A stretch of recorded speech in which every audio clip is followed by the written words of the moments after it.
Thank you, Mr. Chairman. I rise today in strong opposition to the fiscal year 2026 Transportation, Housing, and Urban Development Appropriations Bill. Families in Northern Illinois are in a cost of living crisis. The price of rent is through the roof. Actually buying a home feels more out of reach than ever.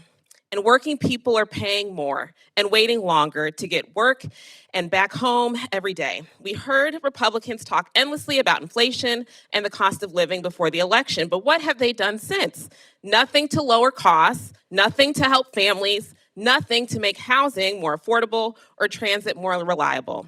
Instead, they push through their big ugly bill, which gives tax breaks to the same corporations and private equity firms that are driving up the cost of housing and construction.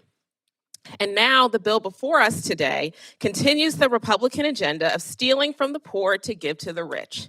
The bill cuts nearly $1 billion from effective data-backed housing programs. While rents skyrocket, Republicans are gutting the very programs that help the lowest income families keep a roof over their heads and pushing more families into homelessness. These policies don't just ignore the housing crisis, they're fueling it. This bill also includes more poison pills that once again do nothing to help families in Northern Illinois. This bill includes language to block HUD from building energy-efficient housing. It also strips away basic protections for tenants, making it easier for families to be evicted in violation of their rights. And the transportation cuts in this bill are just as harmful. Families in my district rely on Metra every day to get to work, pick up their kids, and get downtown without sitting in hours of traffic. Yet the bill we're debating today cuts federal funding programs that Metra uses to improve service, capacity, and reliability by 98%.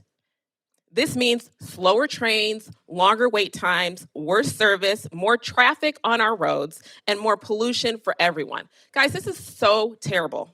Republicans are also slashing Amtrak, another essential service for Illinois families, especially in rural towns like Mendota, where Amtrak is a lifeline.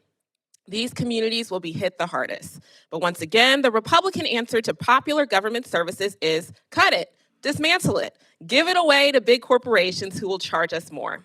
Republicans will tell you this is about cutting waste, but the truth is this is about taking resources away from working families so that they can hand the reins to their billionaire friends who want to keep making money off of public services. Families in my district and across the country deserve safe, affordable housing and reliable, efficient public transportation. They deserve a government that will show up for them, not one that guts the programs that they rely on.